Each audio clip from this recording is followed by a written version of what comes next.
मेरे गुरु महेश्वर शिव को मेरा प्रणाम है।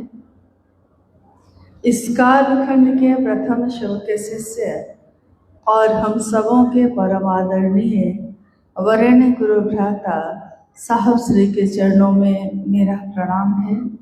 शक्ति स्वरूपा माँ नीलमानंद जी के चरणों में मेरा प्रणाम है। और दरभंगा जिले के इस हॉल में उपस्थित सभी सक्रिय गुरु भाई एवं गुरु बहन के चरणों में मेरा प्रणाम है।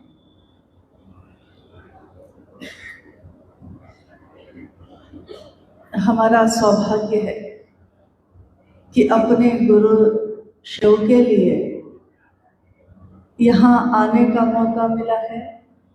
आप लोगों के बीच बैठकर अपने गुरु, अपने साहब दीदी के बारे में बात करने का मौका मिला है। महागुरु महादेव, जगत गुरु महादेव आज हमारे आपके गुरु हैं। हम गर्व से कहते हैं मेरे गुरु हैं शिव, लेकिन जिनके कारण कहते हैं, जो मूल कारण है इसके, इस कालखंड में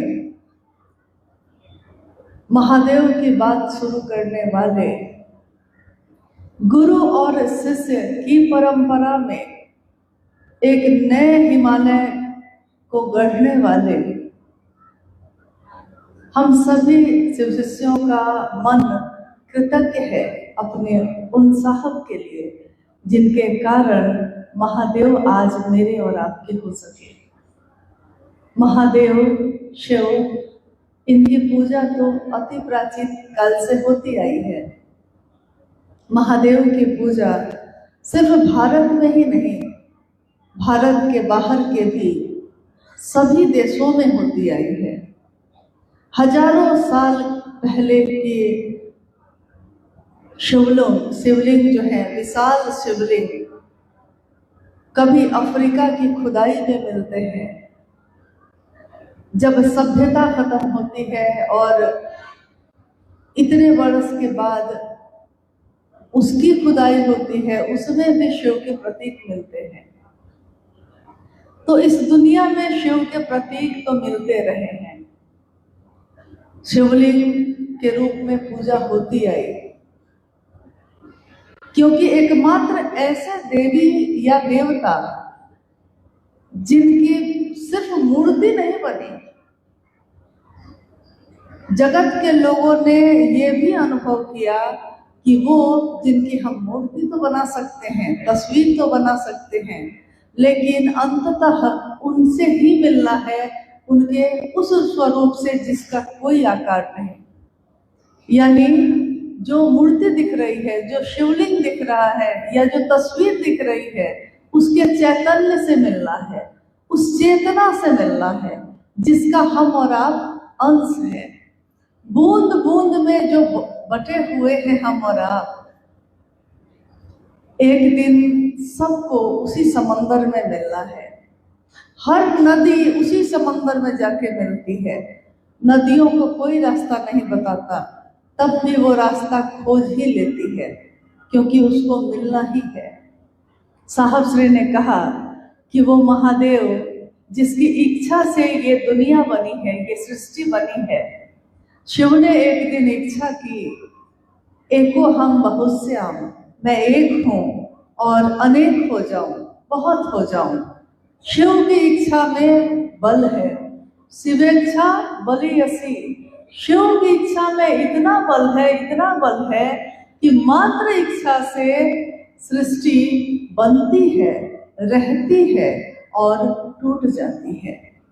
कितनी दुनिया, कितनी पृथ्वी ऐसी बनती होगी, रहती होगी और टूटती होगी, हमको तो खबर भी नहीं, क्योंकि हमारी आंख तो इतनी ही दूर तक देख सकती है, हमारे कान इतनी ही दूर तक सुन सकते हैं। लेकिन शिव की इच्छा तो अनंत है।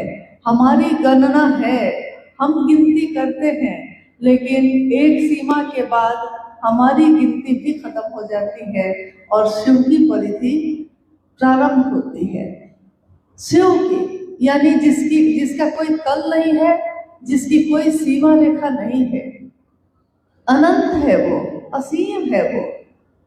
और महादेव किसी को भी अपने तरफ चलने से नहीं रोकते, सबके लिए उनके दरवाजे खुले हैं। साहब श्री ने कहा कि उस असीम, उस अनंत शिव से मिलना है तो ईश्वर के रूप में मिलना तो बहुत कठिन है। ईश्वर के रूप में यानी उनका समग्र स्वरूप, समग्र स्वरूप में तो वो शिव महाकाल भी है, काल को भी जिससे डर लगता है। उनके संपूर्ण स्वरूप में वो तो जीवन और मृत्यु के चक्र से मुक्त भी करते हैं, महामृत्युंजय के रूप में। नटराज भी हैं, संसारी भी हैं, निहंगी भी हैं, तीनों लोगों का वैभव देने वाले भी हैं, सब कुछ देने वाले भी और सबका लय करने वाले भी हैं। नटराज के रूप में जब नृत्य उनका चल रहा है अहर्निश पल प्रतिपल, तो उस भाव से जीवन जीवंत होता है, पौधे उगते हैं, बालियां लगती हैं, यानी पूरी सृष्टि, पूरा ब्रह्मांड जो उनका नृत्य ही है। चारों दिशाएं जिसका वस्त्र है, इसीलिए शिव को वस्त्र कहाँ पहनाया जाता है? चारों दिशाएं ही उनका वस्त्र है। दिगंबर और अघोर, कपालेश्वर, आचार्यों के भी आचार्य आचार्येंद्र साहब ने कहा, महादेव आपका तो इतना डिजाइन है, इतना डिजाइन है और इतनी बड़ी सत्ता है आप कि हम जैसे लोग तो आपसे मिल ही नहीं पा रहे हैं।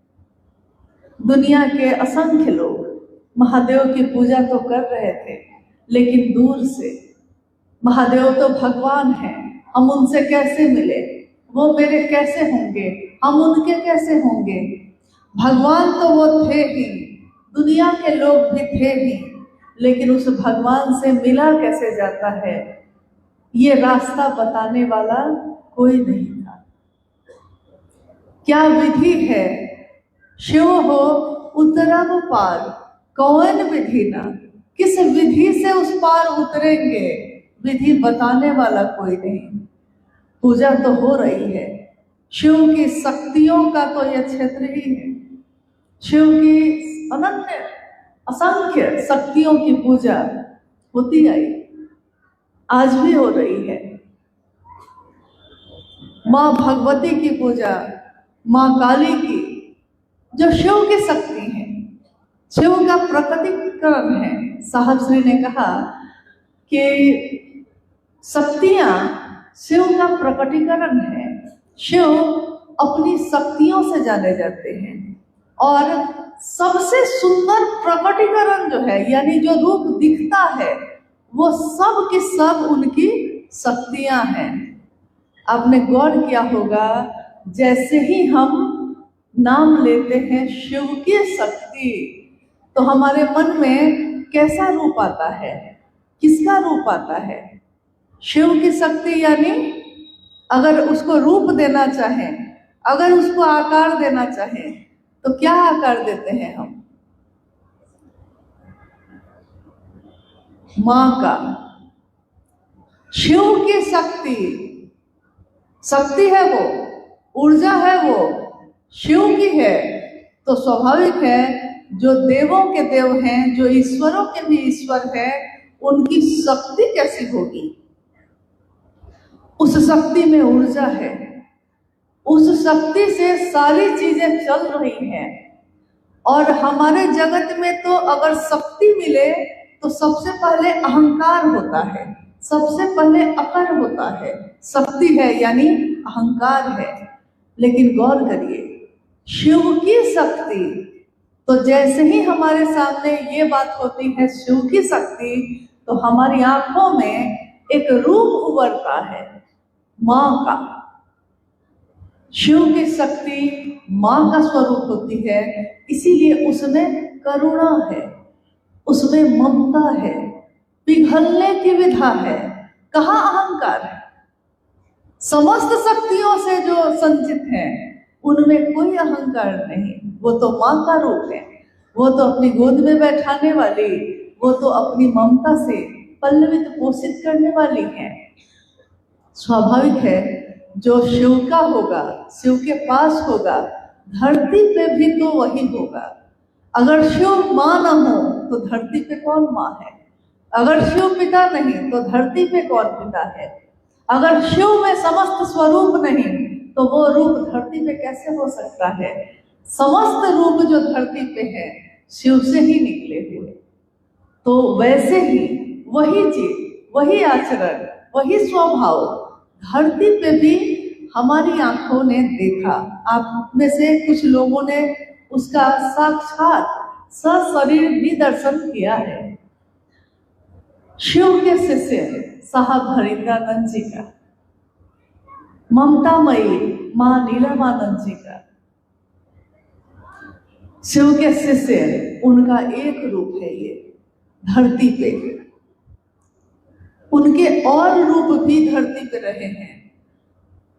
जब साहब श्री हरिंद्रानंद जी का जन्म हुआ इस धरती पे, 31 अक्टूबर 1948 की वो तिथि थी। दिन दीपावली का था। जो जगत में सुविधा सम्मान मिलता है लोगों को, वो उनको उपलब्ध था, वो थी उनके घर में। जब वो बड़े हुए हैं तब भी सारी सुविधा थी, किसी चीज की कमी नहीं।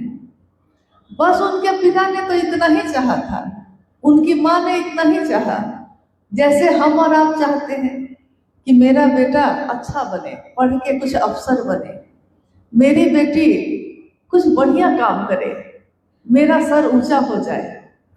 तो बढ़िया काम मतलब हम समझते हैं कि कलेक्टर बन जाता, डॉक्टर बन जाता, इंजीनियर बन जाता।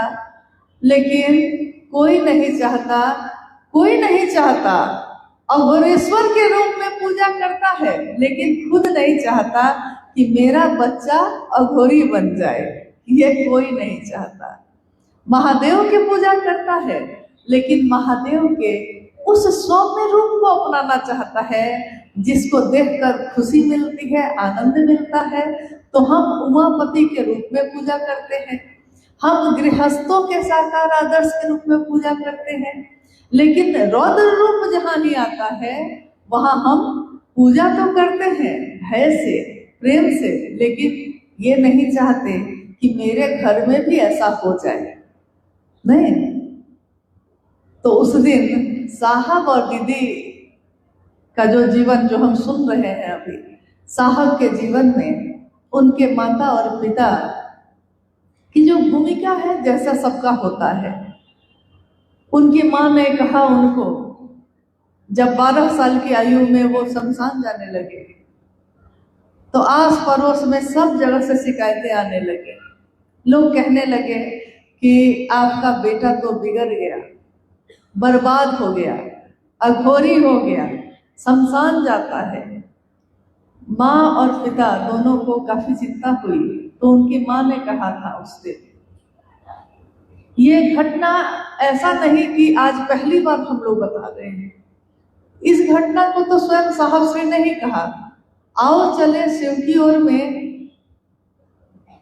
बहुत सारी बातों का जिक्र किया। अनमिल आखिर में जो घटनाएं उनके जीवन की है, इस एक घटना का जिक्र उसमें भी है जो लिखवाया था उन्होंने। 12 साल की आयु है, 13वें वर्ष में अभी गए हैं, शमशान साधना में मन लिप्त हो गया है, घर में खोपड़ी लेके आने लगे हैं। कल्पना कीजिए सिर्फ। और उनकी माँ कह रही हैं बर को, मतलब अपने पुत्र को, बर को, आपके पिता आपको अफसर बनाना चाहते हैं, पदाधिकारी बनाना चाहते हैं। आप नहीं पढ़िएगा, आप कुछ नहीं बनिएगा तो आपके और भाई बहन क्या करेंगे? आप बड़े हैं ना, आपको देख के ही तो छोटे भाई बहन भी काम करेंगे। तो बर को लोग कहते हैं कि आप शमशान जाने लगे हैं, लोग आपको देखते हैं, कहते हैं कि आपका बेटा बर्बाद हो गया है, अघोरी हो गया है। और मुझको, एक माँ को, बहुत तकलीफ होती है कि आप ऐसा क्यों हो गए हैं। साहब जो 13वें वर्ष में अभी प्रवेश किया है, उन्होंने 13 वर्ष भी नहीं है, अभी तो प्रवेश ही किया है, 12 वर्ष ही मान लीजिए। और उस बच्चे ने अपनी माँ से उस दिन कहा, अद्भुत है ये संकल्प, ये बात जो अपनी माँ के सामने उन्होंने उस दिन कही। उन्होंने कहा कि माँ, मेरे स्कूल में मेरे शिक्षक बताते हैं कि परमात्मा होते हैं, या ये दुनिया इसी का रूप है। जब हम लोग बातचीत करते हैं, लोग कहते हैं कि इंसान जो जन्म लेता है वो भगवान के पास से आया है। हमारे घर में कोई बच्चा आता है तो हम कहते हैं भगवान के पास से आया है। जब वो गोद में खेलता है, हंसता है अचानक, तो हम लोग कहते हैं कि भगवान से बात कर रहा है। देखिए ना, भगवान से बात करता है, हंस रहा है, सोया हुआ है और सोए हुए में भी मुस्कुरा रहा है। तो कहते हैं कि भगवान के पास से आया है। जब जीवन को जी लेता है, एक दिन उस शरीर की मौत होती है, तब भी दुनिया के लोग यही कहते हैं कि भगवान के पास चला गया। इंसान भगवान के पास से आता है और भगवान के पास ही चला जाता है। माँ, मैं सोचता हूँ कि वो भगवान इंसान के पास क्यों नहीं आता है। मैं लाऊंगा माँ, भगवान को इंसान के पास लाऊंगा। बालक हरिद्रानंद जी उस दिन कह रहे हैं अपनी माँ से। उनकी माँ स्तब्ध होकर देखती रह गई, क्या बोलता है ये, भगवान को लाएगा इंसान के पास। और देखिए कैसे उनके जीवन की घटनाएं बढ़ती गई। और एक दिन ऐसा हुआ कि युवावस्था में वो पहुंचे जब, तब तक 14 वर्ष बीत गए। 14 वर्षों में साहब श्री ने कितने लोगों को अपना गुरु बनाया। कोई उनको शक्ति की उपासना बताता, कोई अघोरी रूप से बताता, कोई कपालिक रूप का बताता, कोई मंत्रों का जप बताता, कोई कुंडलनी साधना बताता, लेकिन कहीं भी प्यास नहीं बुझी। बताइए क्यों नहीं बुझी? क्योंकि बच्चा अपनी माँ को पुकार रहा है अगर, और उस बच्चे को आप खिलौना दीजिए तो वो फेंक देता है, उसको खिलौना नहीं चाहिए। आप चॉकलेट देते हैं, मिठाई देते हैं, बाबू घुमा देते हैं, बाबू को घुमाने लगते हैं, तब भी वो रोता ही रहता है। और जब उसकी माँ की गोद उसको मिल जाती है तो वो चुप हो जाता है। जब उसके मन में ये है कि मुझको सिर्फ माँ चाहिए, मन में ये है, लेकिन बच्चा तो बोल नहीं पा रहा, बच्चा बता नहीं पा रहा। और एक दिन माँ जब गोद में लेती है तो चुप हो जाता है। खिलौने फेंक दिया है, मिठाइयाँ फेंक दी हैं, चॉकलेट भी नहीं चाहिए, गुब्बारा भी नहीं चाहिए, जीवन इससे नहीं चलता। साहब श्री ने भी जब ये यात्रा शुरू की अध्यात्म की, तो यात्रा तो शुरू की थी चमत्कार से, लेकिन जब चमत्कार मिलने लगे, जब उनके बोलने से लोगों के जीवन में घटनाएं होने लगी, धीरे धीरे धीरे धीरे उनके मन ने ये समझ लिया कि मुझको ये नहीं चाहिए था, इसमें कुछ नहीं रखा है जिसके कारण ये चमत्कार होते हैं, मुझको तो वो चाहिए। मुझको ये चीजें नहीं चाहिए जिसकी ये चीजें हैं, मुझको तो वो चाहिए। यानी उनके मन ने अनायास ही महादेव को अपना गुरु बना लिया। और बना लिया तो पहले से की हुई सारी चीजों को छोड़ दिया। जब तुमको पा लिया है तो अब तुम्हारे पास ही रहूंगा, कहीं और अब नहीं जाऊंगा। 14 वर्ष बीत चुके थे। माँ नीलमानंद जी को खबर की उन्होंने, नीलम, मैंने शिव को अपना गुरु बना लिया है, तुम भी बना लो। पत्र लिखकर, चिट्ठी लिखकर अब तो चिट्ठी का जमाना गया, अब तो मोबाइल का जमाना है, लेकिन कभी चिट्ठियां लिखी जाती थी, कभी चिट्ठियों का इंतजार होता था, किसकी चिट्ठी आई है, किसके नाम से आई है, इसका इंतजार होता था। तो साहब की चिट्ठी जब माँ को मिली, जब वो मनातू में थे उस समय, तो उनके हृदय को एक पत्नी के रूप में भी और एक सहयात्री जीवन की जो वो बनी थी इस रूप में भी, साहब की सबसे अच्छी मित्र के रूप में भी उनके मन को ठंडक हुई कि चलिए मेरे पति को, मेरे साहब को एक ठौर मिल गया। रुक गए, वो ठहर गए, अब कहीं नहीं जाना है। उसके बाद 1982 तक, 1974 से लेकर 1982 तक असंख्य घटनाएं घटी साहब और दीदी के जीवन में। दीदी राजमणि नीलम आनंद, आप में से शायद कुछ लोग ऐसे यहाँ होंगे आज, क्योंकि दरभंगा की यह धरती है और मिथिलांचल में तो उनका लगाव बहुत रहा है, तो मुझको लगता है कि वैसे कुछ लोग आज यहाँ उपस्थित होंगे जिन्होंने सशरीर उनका सानिध्य पाया होगा। है यहाँ वैसे लोग हैं?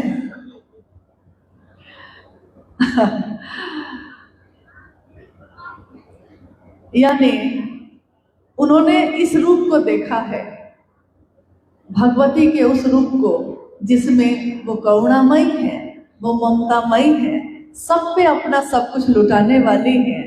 जन्म तो उनका मनातूगढ़ में हुआ था, एक राज परिवार की बेटी जो कीमती वस्त्रों से और गहनों से लदी हो, और जब साहब के जीवन में आई है, साहब श्री ने शिव को अपना गुरु बना लिया और मां नीलम आनंद जी के वो कीमती वस्त्र साधारण वस्त्रों में बदल गए। सड़कों पे चलने लगी, अखबार बिछाकर बस का इंतजार करने लगी, जबकि विदेशी गाड़ी तो घर में रखी थी। चाहती तो उस पे बैठ के आती, चाहती तो बनारस की बनी हुई साड़ी जिसमें सोने और चांदी के तारों से काम किया हुआ उनकी अलमारी में रखा था, वो पहन के बैठती। लोग उनसे प्रभावित होते, लेकिन ऐसा उन्होंने नहीं किया। ये वो दौर था, ये वो समय था जब साहब और मां नीलम आनंद जी ने अपने अस्तित्व को पीछे रखा और महादेव के शिष्य के रूप में सामने आए। महादेव जो ये संदेश देते हैं कि न्यूनतम व्यवस्था में भी सुखी रहा जा सकता है। महादेव जिनसे हम ये सीखते हैं कि दुनिया यहाँ रहना नहीं है, आए हैं और चले जाना है। ये संदेश जिससे मिल रहा हो उसका शिष्य भी तो ऐसा ही होगा। तो साहब श्री ने जगत का एक एक व्यक्ति शिव से जुड़ सके, इसके लिए उन लोगों के घर का रुख किया जिनके घर में दरवाजे भी नहीं थे, जिनके घर के दरवाजे पे पर्दे के जगह पे बोरा टंगा हुआ था, पुआल बिछे थे। गांव-गांव में, घर घर में पहुंचकर छुट्टी में एक तरफ नौकरी भी कर रहे हैं ताकि जीवन भी चलता रहे, परिवार को रोटी भी मिलती रहे, और एक तरफ अपने कदम उस तरफ मोड़ कर गए हैं जहां साड़ियां उनकी कीचड़ से लथपथ हो जाती थी। और साहब इतने कोमल साहब पत्थरों और चट्टानों पे ही, खेतों में, गलियारों में ही चलते चलते चलते चलते शिव का संदेश लोगों को देते जा रहे हैं। गुरु भाई गुरु बहन जो उस समय बने, उन्होंने उस समय जो भजन गाने शुरू किए, उस भजन के बोल क्या थे? गुरु नाम का हीरा मोती मैं बिखराऊं गली गली, ले ले कोई लेने वाला आवाज लगाऊं गली गली। हर गली में हीरा मोती है ये गुरु के नाम का, जो मैं बांट रहा हूँ, आवाज लगा रहा हूँ, कोई तो ले लो, जो लेने वाला है वो ले ले। क्या उस समय साहब और दीदी के मन में शिव को लोगों तक पहुंचाने के पीछे कोई ऐसी भावना थी जिसमें जगत की कामना हो, सम्मान की कामना हो, पैसे की कामना हो, न जगतार्थी है वो, न मोक्षार्थी है वो। जगत की कामना नहीं है और मोक्ष की मांग भी नहीं है। महादेव आपसे कुछ नहीं मांगता, मोक्ष भी नहीं। और उन्होंने पूछा भी ये कि अगर शिव का शिष्य होगा तो गुरु भोग और मोक्ष अभिन्न रूप से देते हैं, लेकिन जो शिव का होगा वो गुरु भोग और मोक्ष देते रहेंगे। क्या आप लेना चाहते हैं? आप महादेव को लेना चाहते हैं? आपको महादेव चाहिए कि आपको मोक्ष चाहिए? आपको गुरु चाहिए कि आपको जगत चाहिए? चुनना तो पड़ता है। गुरु अपना तो जगत भी अपना ही है। नहीं, शिव अपने तो सारे मोक्ष भी अपने ही हैं, सारे तीर्थ धाम भी आपके चरणों में ही है। उस समय का वो दौर अद्भुत है, अप्रतिम है, और जिसको शब्दों में नहीं बताया जा सकता वैसा है। 2003 के लगभग में बेगूसराय में सदानंदपुर में, जहाँ हम लोग के एक प्रिय गुरु भाई देवाशीष जी का घर भी है और साहब और दीदी के बहुत प्रिय रहे, उन्हीं के घर के बगल के मैदान में 2 दिन की संगोष्ठी हो रही थी। नवरात्रा का समय था, दशहरा का, और साहब श्री ने जानबूझकर दशहरा का समय दिया था। उन्होंने कहा कि दशहरा में तो सब भगवती की पूजा में लगा रहता है, तो बहुत कम लोग आएंगे। कम लोग आएंगे तो बात हो सकेगी अच्छे से। 2 दिनों की संगोष्ठी उस समय हुआ करती थी, बाद में भीड़ बढ़ गई तो 1 दिन की होने लगी है, 2 दिन की बंद कर दी गई। उस समय हो रही थी। और एक भजन जो अभी थोड़ी देर पहले आपने सुना, ये उस दिन मैंने पहली बार सुना था। कुछ गुरु भाई लोग मंच पे आए, गुरु मंच से उन्होंने साहब के लिए, साहब के स्वागत में यही गीत गाया था उस दिन। घर मंदिर से नहीं हो कम, तुम रख दो कदम जहां ऐ हरेंद्र, सारी दुनिया बिछाती है फूल, दिल अपना बिछाएंगे हम। सुस्वागतम सुस्वागतम सुस्वागतम। दुनिया फूल बिछाती है वो तो मुरझा जाता है, दुनिया चढ़ावा चढ़ाती है वो तो क्षणभंगुर है, खत्म हो जाता है, लेकिन जिसके लिए दिल ही बिछा दिया है किसी ने, अब उसमें कब क्या मुरझाएगा? क्या दिल मुरझा जाएगा? क्या दिल पे धूल की परत चढ़ जाएगी? दिल ही बिछा दिया है।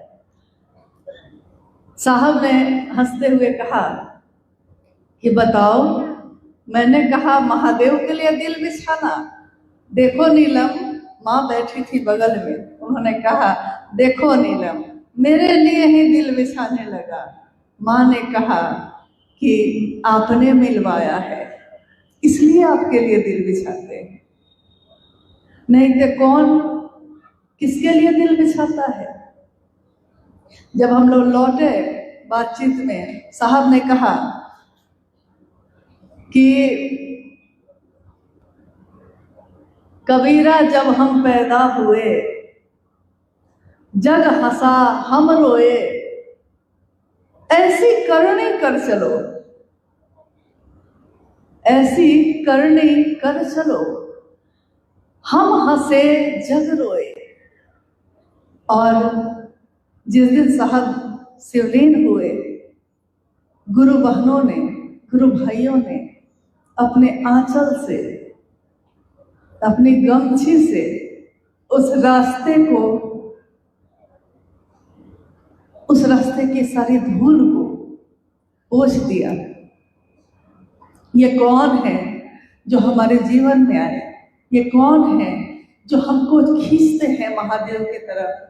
ये कौन सत्ता है जो शरीर में आई, शिव की ऊर्जा के साथ आई, लेकिन इस ऊर्जा में करुणा है, ममता है, सहानुभूति है, अपनापन है, मित्र से भी बढ़कर जो है, शुभ से भी ज्यादा शुभ सोचने वाला जो है, ये साहब श्री हरिंद्रानंद जी, माँ नीलम आनंद, हम सभी शिव शिष्यों का मन कितना भी कृतज्ञ होगा, कितना भी कृतज्ञ होगा, इस ऋण से उऋण नहीं हो सकते हैं।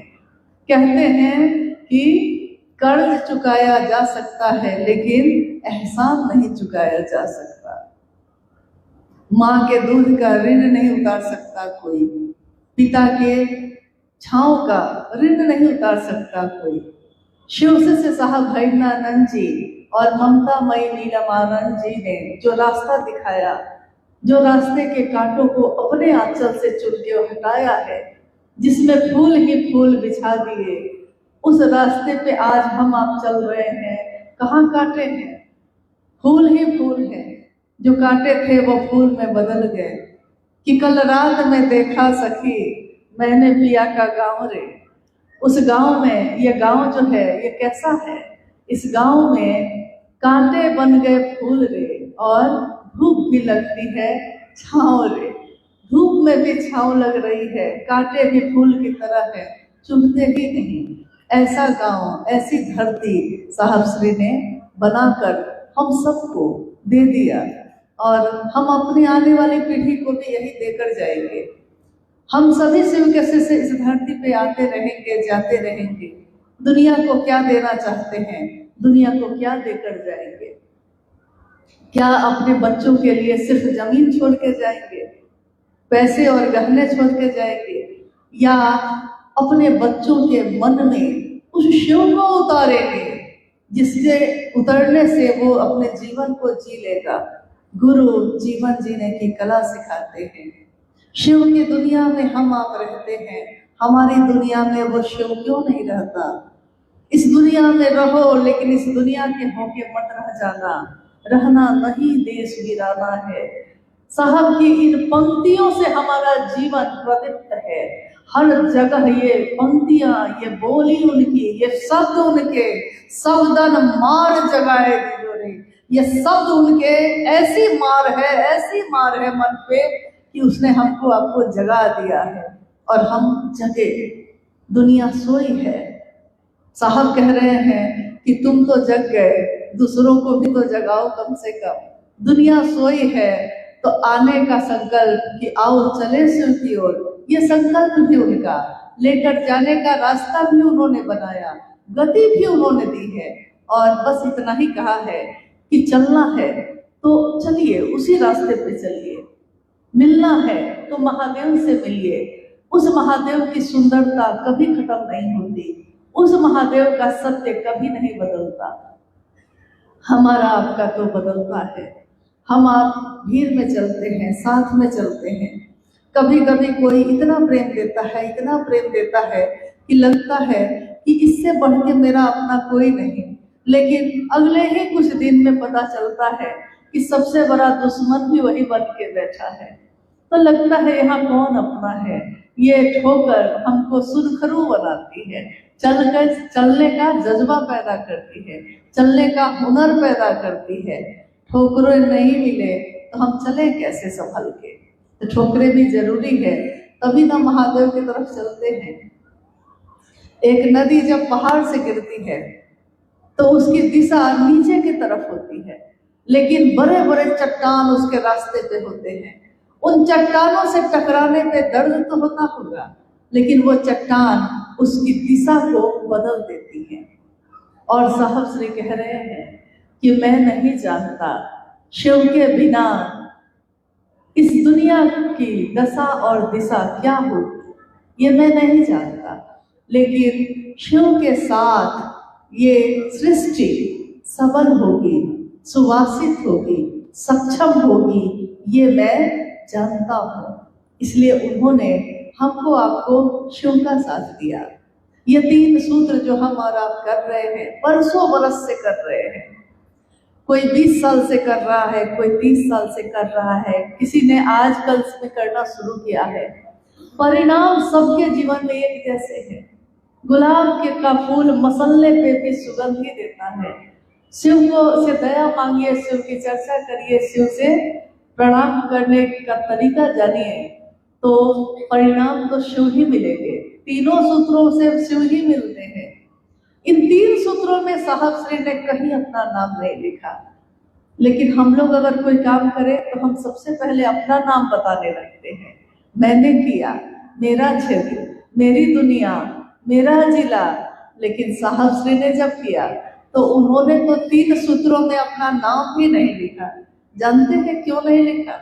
क्योंकि उनको ये भय नहीं है कि लोग उनको भूल जाएंगे, न ये चाहत है कि लोग उनको याद रखें, न ये चाहत है और न ये भय है। दोनों से जो मुक्त हो गया है वही न निर्भय है, वही न शिव का शिष्य है। महादेव को क्या मतलब कि दुनिया उनको प्यार करती है कि अपमान करती है। महादेव और महादेव के गण भी महादेव जैसे ही होंगे, महादेव के शिष्य भी, उन्होंने मान और अपमान दोनों एक जैसा ही स्वीकार किया है।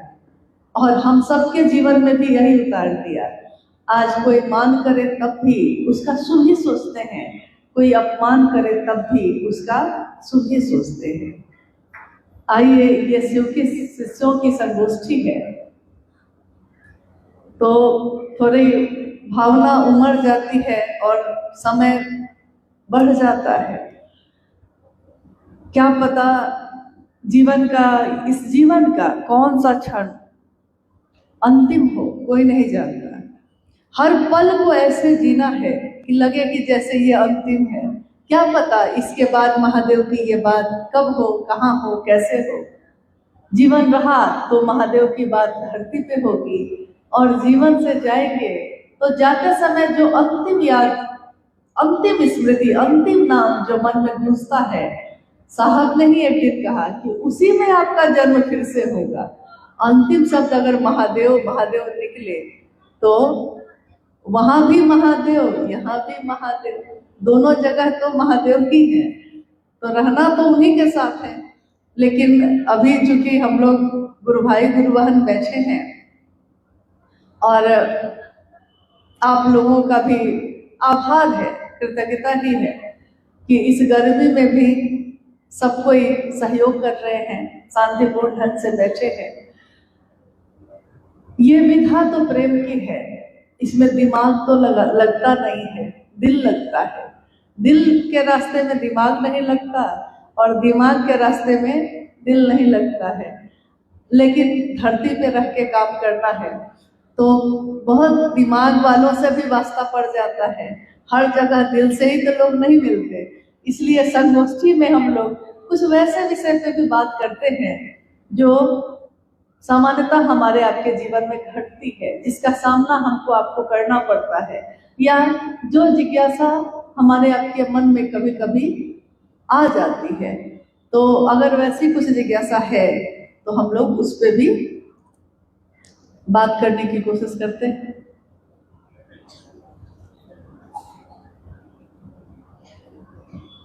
माइक नहीं काम कर रहा है। पहले तो दीदी के द्वारा जो बात कही कि संगोष्ठी हो गया, यहाँ जिस दुनिया में दीदी अभी देख रहे सारे लोग रो रहे थे, सबका अपना महसूस था। लेकिन फिर भी आपकी जिज्ञासा है, बहुत सारे भाइयों ने लिखा है कि हम ये 3 सूत्र नहीं करेंगे तो क्या शिव हमारे गुरु नहीं होंगे। जिज्ञासा फिर से बोल देते हैं, अगर हम 3 सूत्र नहीं करेंगे तो शिव मेरे गुरु होंगे कि नहीं होंगे। हम लोगों ने तो साहब से ही सुना है, सब जो सुना उन्हीं से सुना, जो जाना उन्हीं से जाना, अपना तो यहाँ कुछ भी नहीं। ये जिज्ञासा आई थी साहब के पास, साहब ने इसका उत्तर दिया, वही उत्तर दोहरा देते हैं।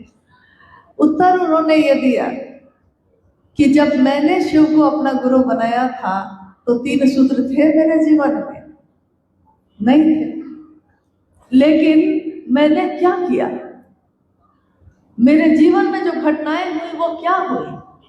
जब मैंने शिव को गुरु माना, कोई मुझको बताने वाला नहीं था, कोई 3 सूत्र देने वाला नहीं था। लेकिन दूसरे मेरे बाद जिन लोगों ने महादेव को गुरु बनाया, उनको 3 सूत्र देने वाला मैं हूं, मैं दे रहा हूं। साहब जी ने कहा कि जब मैंने शिव को गुरु बनाया तो मेरा मन अविश्वास में था। आपको तो थोड़ा विश्वास भी है, मुझको तो विश्वास भी नहीं था। यहाँ भी धोखा होगा, यहाँ भी छल होगा। धोखा कोई एक देता है, विश्वास कोई एक तोड़ता है। लेकिन अगर एक व्यक्ति विश्वास तोड़ दिया है आपका, आपने बहुत विश्वास किया उस पर और विश्वास तोड़ दिया उसने, अब आप किसी और पे भी विश्वास करने से पहले 100 बार सोचते हैं। दूध का जला हुआ छाछ भी फूक फूक के पीता है, यानी किसी और पे विश्वास करने में अब समय लगेगा। हजारों वर्ष पहले, कभी सैकड़ों हजारों वर्ष पहले, जब राम और सीता का जीवन बीता था, तो साहब ने कहा कि रावण के रूप में जाता माँ सीता का अपहरण किया उसने, लेकिन अगर रावण बन के जाता तो सिर्फ कलंकित सिर्फ रावण होता। लेकिन उसने भेष क्या धारण किया? भेष धारण किया साधु का। साधु लोग तो साधु पे विश्वास करते हैं। जो गेरुआ वस्त्र पहन के सामने आता है, हम लोग का तो पूर्वज भी विश्वास करते रहे। लेकिन साहब जी ने कहा कि साधु के वेश में गया, साधुता लज्जित हो गई, साधुता कलंकित हो गई। एक कृत्य उस समय का किया हुआ आज तक उसका परिणाम हम भोगते हैं। इसलिए आज भी कोई दरवाजे पे साधु आता है तो सबसे पहले हमारे मन में संशय होता है, पता नहीं सही में साधु है भी कि नहीं। न मन में आस्था उमड़ती है, न विश्वास उमड़ता है। एक जगह धोखा मिले, साहब के जीवन में तो धोखे ही धोखे मिले। गुरु के रूप में जिसको भी गुरु बनाया, सब जगह धोखे मिले। तो विश्वास तो चलनी हो चुका था, टुकड़े टुकड़े हो चुका था। 2 शब्द अनमिल अक्षर के, कभी पढ़िएगा उसको। 2 शब्द अनमिल अक्षर में भी या आओ चले शिव की ओर में भी, दोनों के 2 शब्द जो साहब ने लिखे हैं। शब्द लिखा हुआ है 2 शब्द, लेकिन सिर्फ 2 शब्द नहीं लिखा है उसमें उन्होंने अपनी पूरी बात एक पन्ने में ही लिख दी है। उसी में एक पंक्ति है कि मेरे मन में उस समय ऐसा निराश था मन, ऐसा हताश था मन कि लगता था कि जैसे बर्फीले पहाड़ से बर्फ का पहाड़ हो और उसकी चोटी से किसी ने धकेल दिया। तो धकेलेंगे तो पूरा शरीर छलनी होगा कि नहीं। टकराते टकराते बर्फ के टुकड़ों से टकराते टकराते जब वो नीचे गिरता है तो फिसलने का, चलनी होने का जो दर्द है, वही दर्द उस समय मेरा मन महसूस करता था। मेरी आंखों के सामने दिन में भी मेरे मन की वो स्थिति थी उस समय कि दिन में भी मेरी आंखों के सामने शमशान का काला अंधेरा घूमता था, भयावह और अंधेरा। उस समय उन्होंने महादेव को अपना गुरु बनाया था। मात्र एक विचार, मात्र एक सोच, लेकिन महादेव का सिर्फ विचार आपके मन में अगर प्रवेश करता है तो क्या होता है। फिर उनके जीवन में जितनी घटनाएं हुई, 1974 में उन्होंने शिव को गुरु बनाया। 1975 में नमः शिवाय उनके सांसों पे आया और उतर गया मुजफ्फरपुर के तुर्की में। 1982 में साहब ने मधेपुरा में पहली बार लोगों से महादेव की बात करनी शुरू की। 1986 में बेगूसराय में आकाशवाणी हुई, जिसमें आकाशवाणी में यानी उस आवाज ने उनको कहा कि जो तुम करते हो वो दूसरों को करने के लिए कहो, यानी गुरु आदेशित कर्म। सिंहेश्वर मंदिर में जब मधेपुरा से जाकर साहब ने प्रसाद चढ़ाया था, कौन सा तंत्र और मंत्र और यंत्र प्रयोग किया था उस समय, जबकि उन्होंने तंत्र मंत्र यंत्र इन तीनों की यात्रा करके, उसको पार करके तब शिव को पाया था। लेकिन उस दिन सिंहेश्वर मंदिर में प्रसाद चढ़ाते समय जब लोग उनको घेर के खड़े थे, साहब कहते हैं कि मेरा मन महादेव की दया के आश्रय में था मात्र, क्योंकि अब कोई तंत्र, कोई मंत्र, कोई यंत्र अब काम नहीं कर रहा है, एक सीमा तक काम करता है। लेकिन जहां इसकी सीमा खत्म हो जाती है, मात्र महादेव की दया ही काम करती है। ये शब्द कोई मंत्र तो है नहीं। बुढ़ाऊ इज्जत रखिया, महादेव को उनका शिष्य कह रहा है कि बुढ़ाऊ इज्जत रखिया। इसमें कौन सा संस्कृत है, कौन से श्लोक है, कौन सा बात चलाया गया है? इसमें कुछ भी नहीं।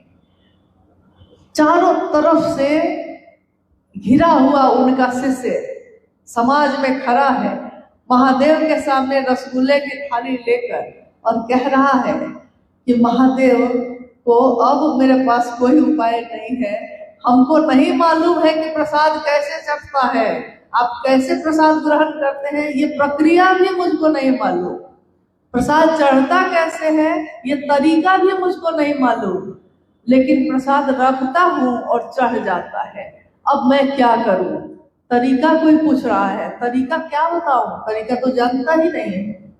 तो मात्र एक वाक्य उन्होंने कहा कि बुढ़ाऊ इज्जत रख लिया बस।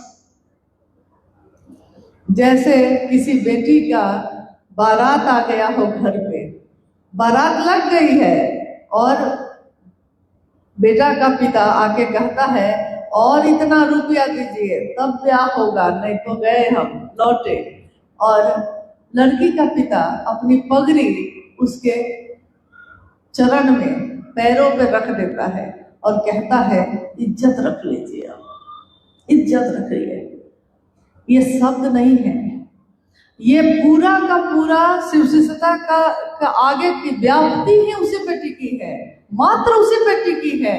अगर उस दिन महादेव ने उनकी जी इज्जत न रखी रहती तो लोगों का विश्वास इस पर से उठ जाता कि महादेव भी गुरु हैं कि नहीं, क्योंकि लोग चमत्कार को नमस्कार करते थे उस समय। चमत्कार न होता, ये घटना न होती तो इतनी तेज गति से व्याप्ति नहीं होती उस समय। और महादेव ने प्रसाद ग्रहण कर लिया। ये सारी घटना घट जब गई है तब साहब ने तीनों सूत्रों का निरूपण किया। सूत्र मतलब ये एक सूत्र का अर्थ होता है, इसको वैज्ञानिक भाषा में कहिएगा तो फॉर्मूला, गणित में कहिएगा फॉर्मूला। तो गणित में अगर फॉर्मूला आपको मालूम हो तो बड़ा से बड़ा गणित उस फॉर्मूला के सहारे आप हल कर लेते हैं। फॉर्मूला, सूत्र, आध्यात्म की धरती पे ये तीनों सूत्र, इसमें पूरा आध्यात्म समाया है, पूरी शिव की दुनिया और जगत की दुनिया समाई है, लेकिन देखने में सुनने में बड़ा साधारण लगता है। अब बताइए कि साहब के जीवन में ये सारी घटनाएं हो गई हैं और तब उन्होंने पहला सूत्र क्या बनाया? पहला सूत्र तो आज तक होता था कि गुरु की कृपा से होता है सब कुछ, लेकिन उन्होंने पहली बार एक शब्द का प्रयोग किया है इसमें, दया। अपने गुरु शिव से मन ही मन ये दया मांगिए, ये मानसिक संप्रेषण उनको दीजिए, मानसिक संप्रेषण मन का भाव भेजिए। शरीर से आप चाहे जहां भी रहिए, अपने गुरु से मानसिक संवेदन, मुख संवाद संप्रेषित करिए। क्या? हे शिव, आप मेरे गुरु हैं, मैं आपका शिष्य हूं, मुझ शिष्य पर दया कर दीजिए। आप मेरे अपने हैं, मेरे गुरु हैं, मैं आपका शिष्य हूं और मुझ शिष्य पर दया कर दीजिए। गुरु किस पे दया करेंगे? शिष्य पे। मात्र अपने शिष्य पे ही गुरु की दया हो सकती है। तो ये साहब के जीवन में घटा था उस दिन सिंहेश्वर मंदिर में। तो उनके मन ने ये समझ लिया था कि महादेव की दया ना हो तो आगे का कोई काम नहीं हो सकता है। उन्होंने कहा कि मैंने अपने जीवन में बहुत गाड़ी चलाई है, गाड़ियां बहुत चलाई हैं, गाड़ियां जो होती हैं उसको चलाने के वो शौकीन रहे हैं, जीप कार चलाने के शौकीन रहे। उन्होंने कहा कि अगर पहला गियर ना लगे, पहला गियर लगा हुआ है तो गाड़ी चल ही नहीं सकती है। पहला गियर हटाना पड़ता है तब दूसरा तीसरा गियर लगता है बाबू। तो पहला गियर शिव शिष्टता का पहला सूत्र है महादेव की दया। महादेव की दया ना हो तो दूसरा सूत्र यानी गुरु का आदेश भी नहीं हो सकेगा। गुरु आदेशित कर्म यानी जो आकाशवाणी हुई थी वो बना दूसरा सूत्र। तीसरा सूत्र यानी महादेव को प्रणाम करना, नमन करना। नमन भी हमारा आपका मन करता है। इन तीनों सूत्रों को करने में शिव को सीधे हे शिव आप मेरे गुरु हैं, मैं आपका शिष्य हूँ, मुझसे इस पर दया कीजिए। दूसरा सूत्र शिव की चर्चा करिए, खुद भी शिव के शिष्य बने इसके लिए और दूसरे भी बन सके इसके लिए। तीसरा सूत्र महादेव को मन ही मन प्रणाम करिए, नमः शिवाय उनके प्राण मंत्र से भी कर सकते हैं।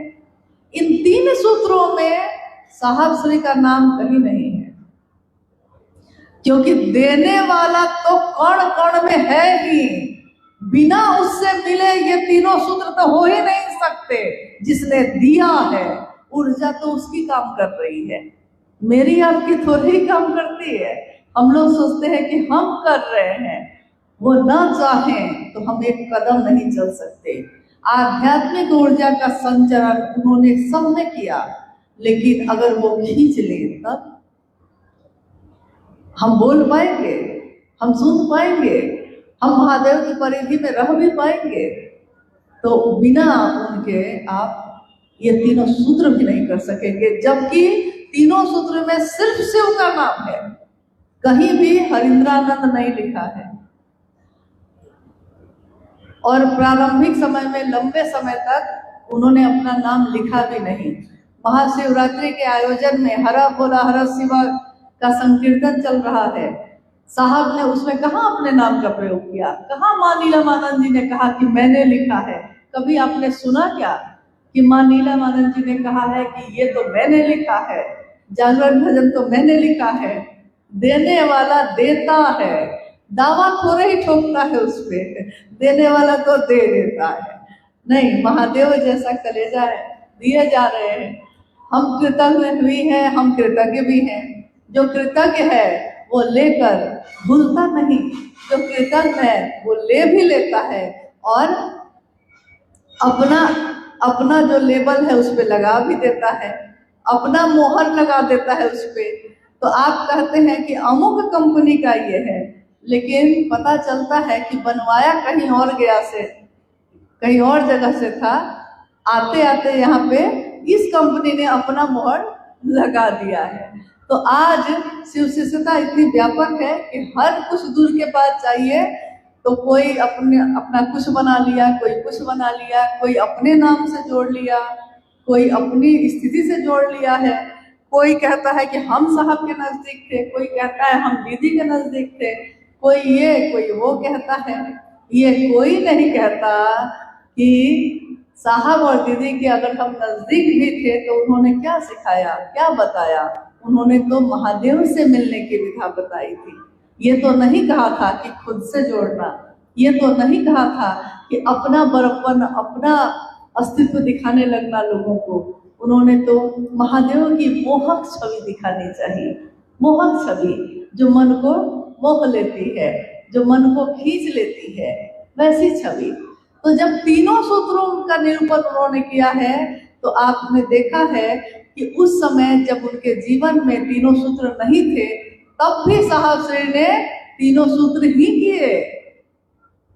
तो अगर आप किसी को बता भी दीजिएगा कि महादेव को गुरु बनाइए और उसको तीनों सूत्र नहीं भी बताइएगा, लेकिन करेगा तो वो तीनों सूत्र ही, इसकी परिधि से बाहर तो वो जा ही नहीं सकेगा। नहीं, तो जिज्ञासा तो यही थी ना। जिज्ञासा विषय बहुत सारे हैं, समय का भी थोड़ा अभाव है। बहुत सारे भाई बहनों ने लिखा कि शिव चर्चा करने के क्रम में लोग बोलते हैं कि शिव शिष्यता में ईमानदारी से महादेव का काम किया। ये शिव शिष्यता में ईमानदारी का तात्पर्य क्या है, देखिए समझाने का कृपा। देखिए, शिव शिष्यता में ईमानदारी, शिव शिष्यता जैसे ही ये शब्द आता है, इसी में तो सब कुछ है। ईमानदारी तो है ही, इसके अंदर ही है, अलग से ईमानदारी जोड़ने की जरूरत नहीं है। अगर कोई शिव का शिष्य है मन वचन और कर्म से, तो उसके लक्षण बताते हैं कि वो शिव का शिष्य है। कोई साधु है, उसके लक्षण बताते हैं कि वो साधु है। लेकिन अगर कोई साधु नहीं है, उसने सिर्फ गेरुआ वस्त्र पहन लिया है, उसने सिर्फ रुद्राक्ष की माला पहन ली है, लेकिन वो काम ठग का करता है, तो उसके लक्षण बताएंगे कि नहीं कि वो साधु नहीं है? बताएंगे ना। कुछ दिन तक तो कोई ठग लेगा आपको, लेकिन कुछ ही दिन तक ना ठग पाएगा, उसके बाद तो नहीं ठग पाएगा। तो कुछ दिन तक तो कोई गुरु भाई या गुरु बहन बन के हो सकता है, ऊपर से एक मखौटा लगा के कि हम हैं आपके गुरु भाई, हम हैं आपके गुरु बहन, कुछ दिन तक तो आपको ठग सकता है। लेकिन कुछ दिन बाद तो लक्षण तो प्रकट हो ही जाएंगे। लक्षण तो छिपने वाली चीज नहीं है, चाहे वो किसी भी चीज की हो। इश्क मुश्क नहीं छिपते हैं, लाख छिपाए कोई, इश्क की खुशबू जगमगे और मुश्क में आंख है रोई। अगर किसी को इश्क है, खुशबू से पता चल जाता है। कोई ठग है, उसके लक्षण से पता चल जाता है। आंख रात भर रोई है, सुबह आंख देखकर पता चल जाता है। नहीं तो अगर कोई शिव का शिष्य है, उसके लक्षण बताते हैं वो शिव का शिष्य है। जो सिर्फ मुखौटा चढ़ाए हुए है, जिसकी मनसा कुछ और होती है, गुरु भाई गुरु बहन बन के ही हमारे आपके बीच बैठता है, लेकिन उसके लक्षण बता देते हैं कि ऐसा नहीं है।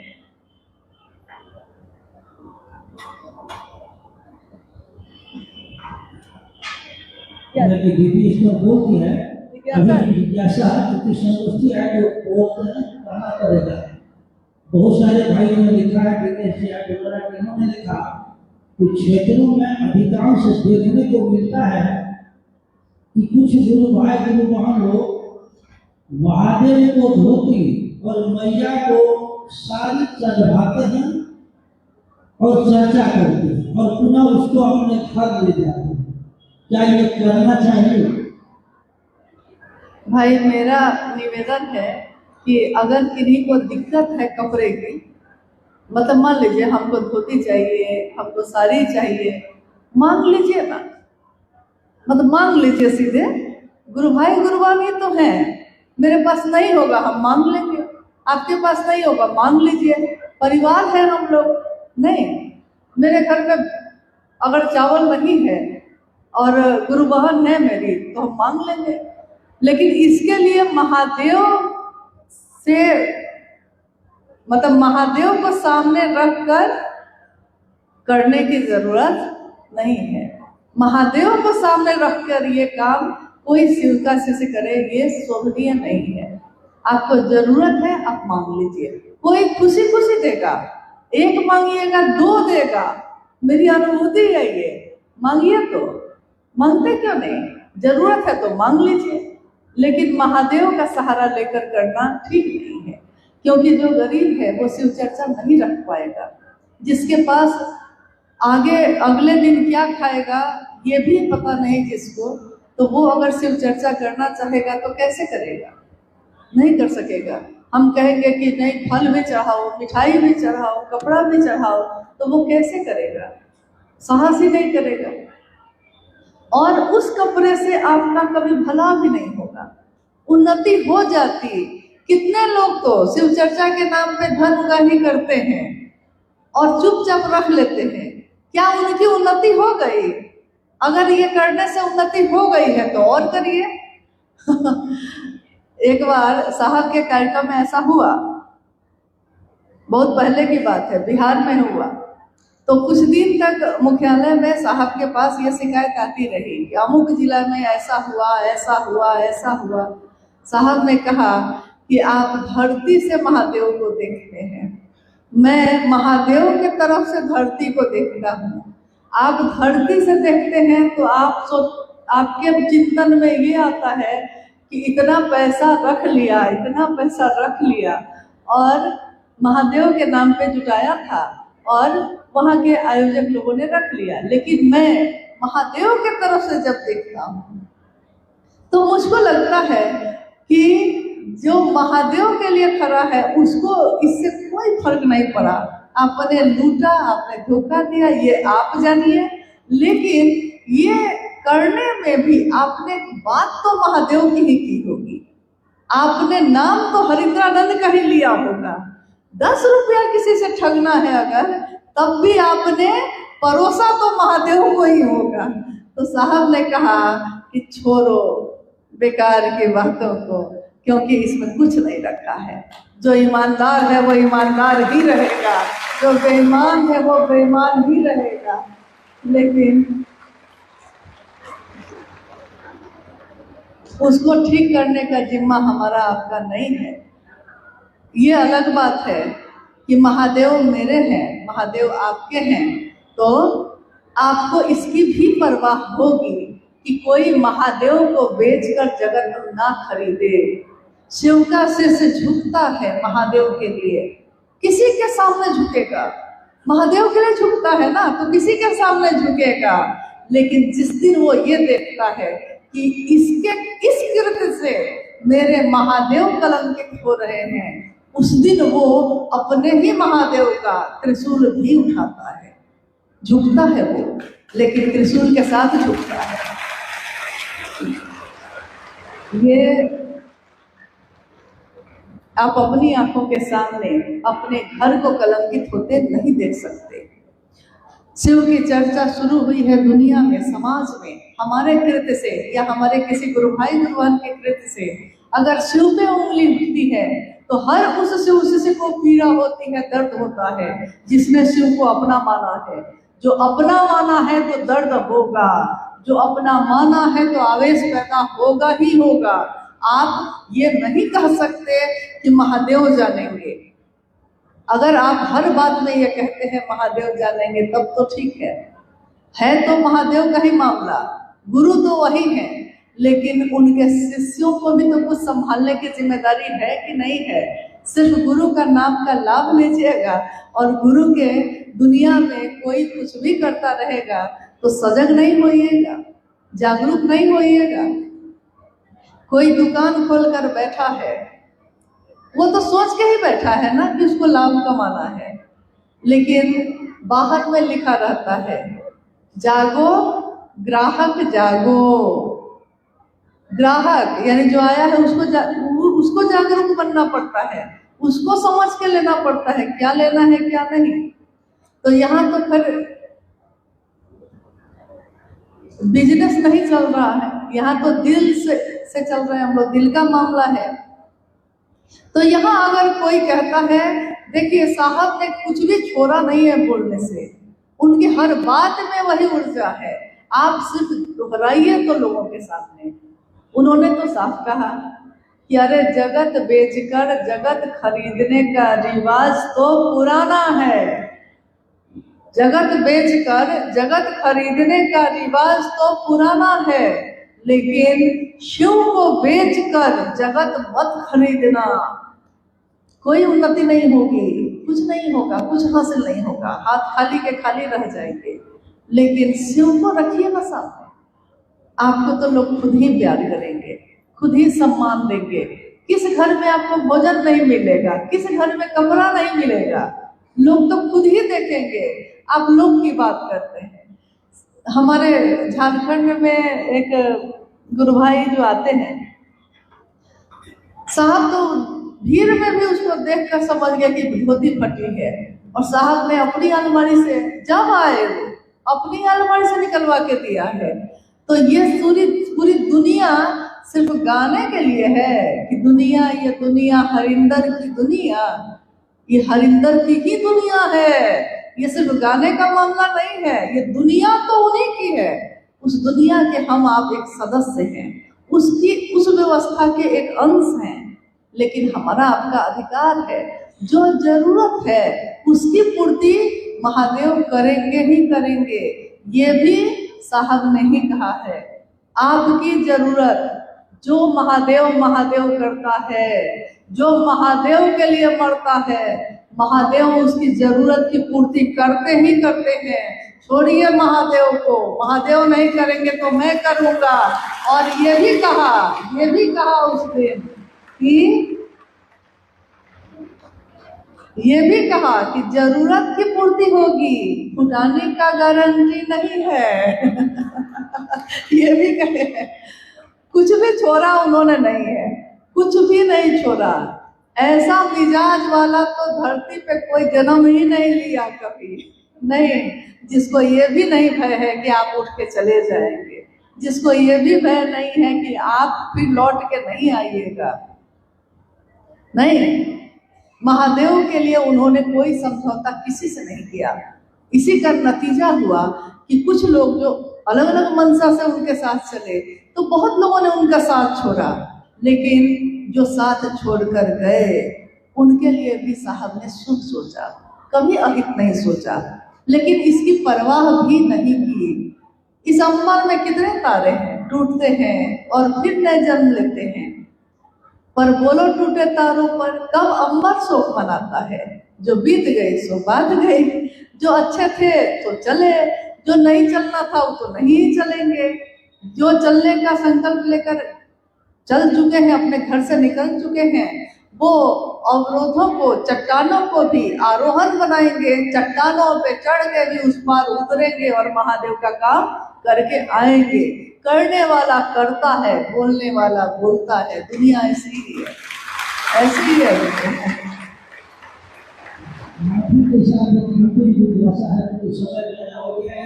दरभंगा के समस्त गुरु भाई सारे गुरु भाइयों की जिज्ञासा, इसी को हमने गुरु माना, साहब के द्वारा दिए गए सूत्र हम लोग कर भी रहे हैं, लेकिन यह समझेंगे कैसे कि शिव मेरे गुरु हो गए।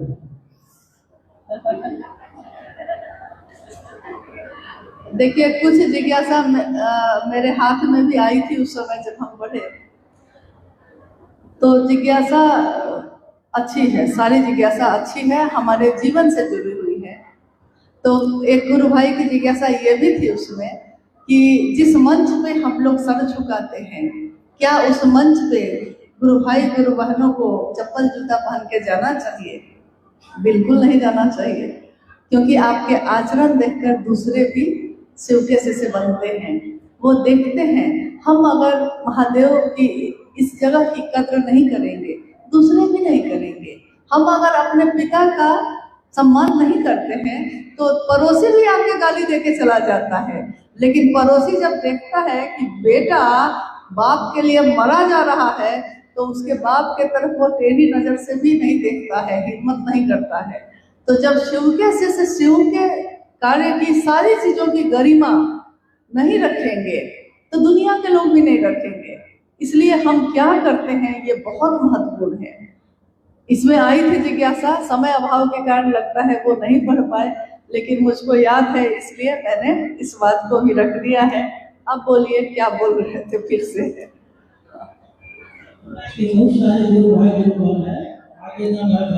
हाँ, ठीक, याद आ गया। कैसे समझेंगे कि हम शिव के शिष्य हो गए? हमारा आवेश, हमारी परवाह बताती है। प्रेम कितना गहरा है, प्रेम कितना गहरा है, ये परवाह बताती है। नहीं, अमुक आदमी से बहुत लगाव रख रहा है, देख रहे हैं आजकल हम लोग आपस में बात कर रहे हैं। मान लीजिए 2 आदमी के बारे में बात कर रहे हैं, तो तीसरा आदमी बात कर रहा है, वो कह रहा है पता कैसे चलेगा, क्योंकि वो बता नहीं रहा है। तो दोनों मिलके दो आदमी जो थे जिनके बारे में पता चल रहा था कि दोनों एक दूसरे से ज्यादा लगाव में हैं, तो इधर का दोनों आदमी मिलकर एक आदमी के पास जाता है और उसका जिससे लगाव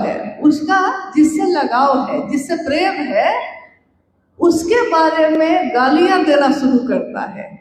वो थोड़ी देर तक बर्दाश्त करता है। 2-3 गाली होते होते खड़ा होता है और 4-5 झापड़ लगाता है। बोला, तुम उसके बारे में ऐसी बात बोला कैसे?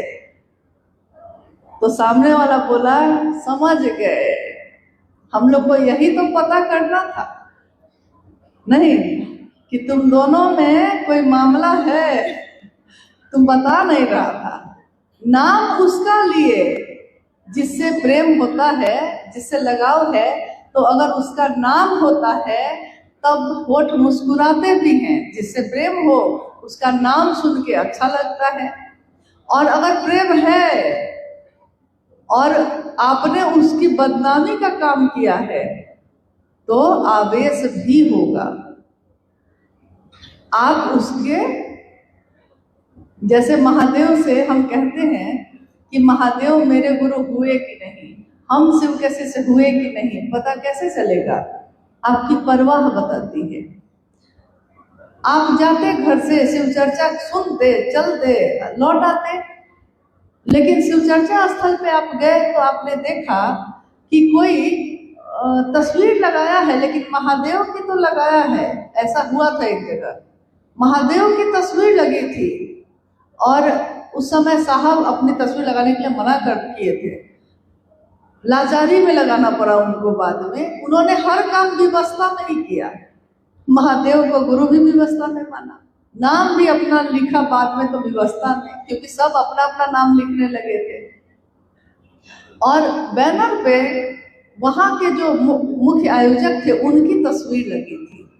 देखिए, साहब ने कुछ नहीं कहा, लेकिन लौटने के बाद हम लोग के अंदर इतनी बेचैनी थी इस बात की, आवेश था, ये कैसे किया। तो साहब ने कहा कि छोड़िए ना, अरे महादेव को लोग क्या क्या नहीं कहते हैं, महादेव के साथ क्या क्या नहीं करते हैं, महादेव छोड़ता है कि नहीं, माफ करता है कि नहीं, मुझको कोई फर्क नहीं पड़ा।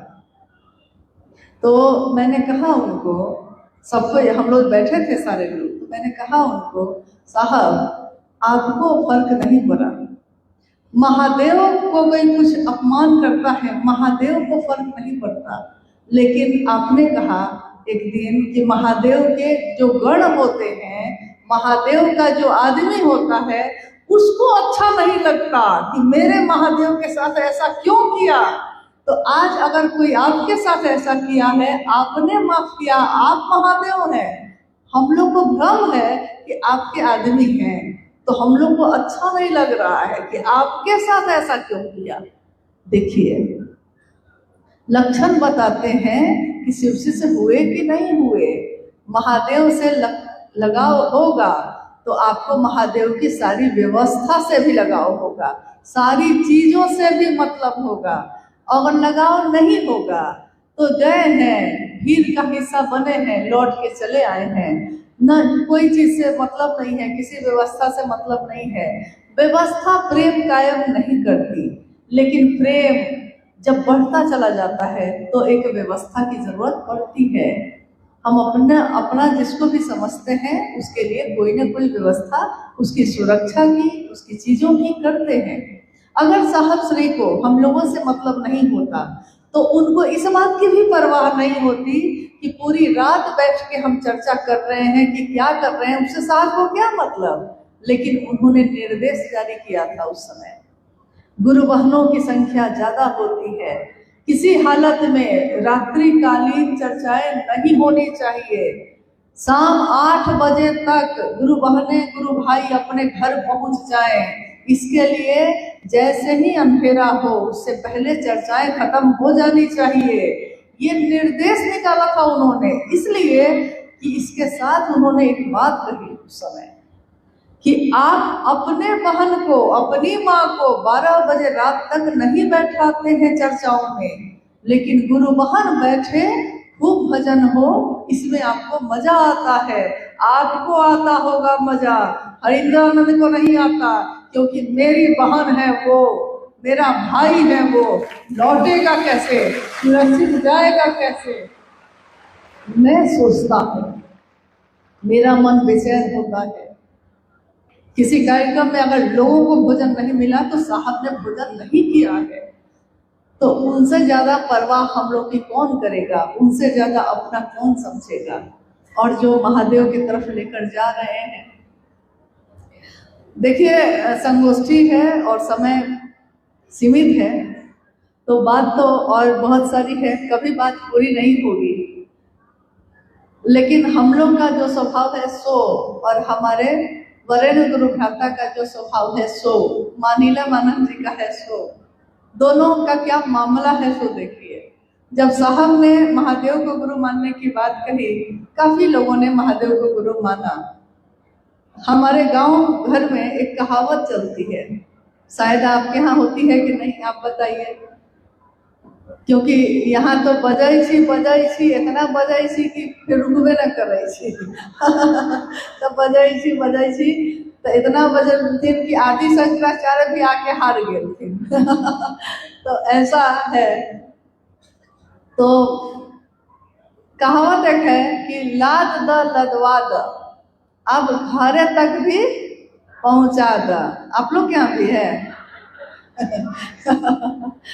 लाद द लदवा द, घरे तक भी पहुंचा द। साहब बोले कि अरे महादेव मेरे गुरु हैं, तुम्हारे भी हो सकते हैं, गुरु मानो। हम लोग कैसे हैं, भूसकोल विद्यार्थी तो यही ना करेगा कि खुद तो पढ़ नहीं पा रहा है, तो क्या बोले कि महादेव के पास जाने का रास्ता भी बना दीजिए। रास्ता हम कैसे बनाए, आप बोले हैं ना, तो आप बनाइए। तो साहब ने रास्ता बनाया कि नहीं।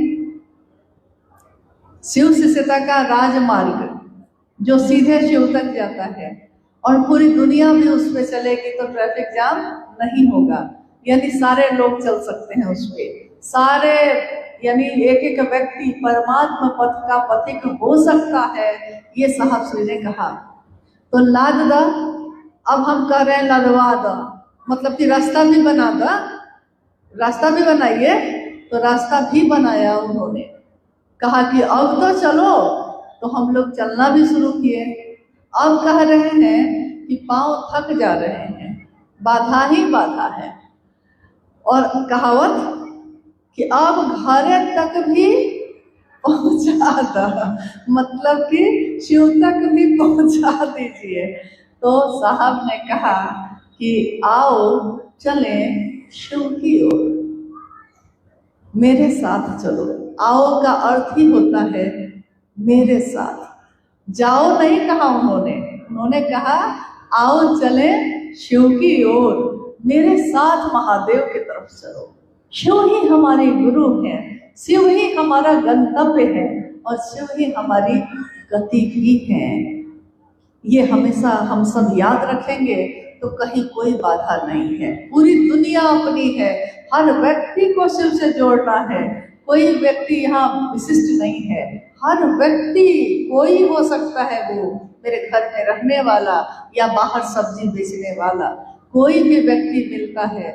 हमारा आपका काम है उसको महादेव से जोड़ देना, और फिर अपने रास्ते चलते चलते इस काम को करना है। अपनी यात्रा भी नहीं भूलनी है, दूसरों की चिंता करनी है, अपनों की चिंता करनी है, छोड़ना नहीं है, लेकिन अपनी यात्रा विस्मृत भी नहीं करनी है। हम सभी शिव के शिष्य अपने जीवन की छोटी बहुत बड़ी बहुत सारी चीजों में उलझ जाते हैं, लेकिन साहब कहते हैं कि छोड़ो बेकार की बातों में, कहीं बीत न जाए रहना। लोग तो कहेंगे, लेकिन चलते रहना है, चलते रहना है। अभी तो हम लोग को मीलों चलना है, लेकिन मीलों कब चले जाएंगे, कब पहुंच जाएंगे, मात्र गुरु की दया से ये संभव है। मेरा निवेदन है आप सभी गुरु भाई गुरु बहन से कि आपने जितना भर भी हमारे वरेण्य गुरु भ्राता साहब श्री को या दीदी नीलमानंद जी को की उस बूझ को जिसमें वो मंच पे बैठकर प्रारंभ कर रही है हर भोला हर शिवा से, और उनकी उस गूंज के साथ वहाँ का पूरा परिवेश, पूरा माहौल शोमय हो जाता है। वो गूंज हमारे आपके दिल में हमेशा गूंजती रहे, उनके साथ चलने का जज्बा हमेशा रहे। दुनिया ने तो उनको बहुत पीड़ा भी दी, बहुत आनंद भी दिया, दोनों बातें हुई, लेकिन हम शिव के शिष्य उनके आनंद का विषय बने। उन्होंने शिव शिष्यता का उपहार मांगा है, तो शिव शिष्यता का उपहार ही अपने साहब को दे, और सदैव उनके लिए हमारे दिल बिछे रहेंगे।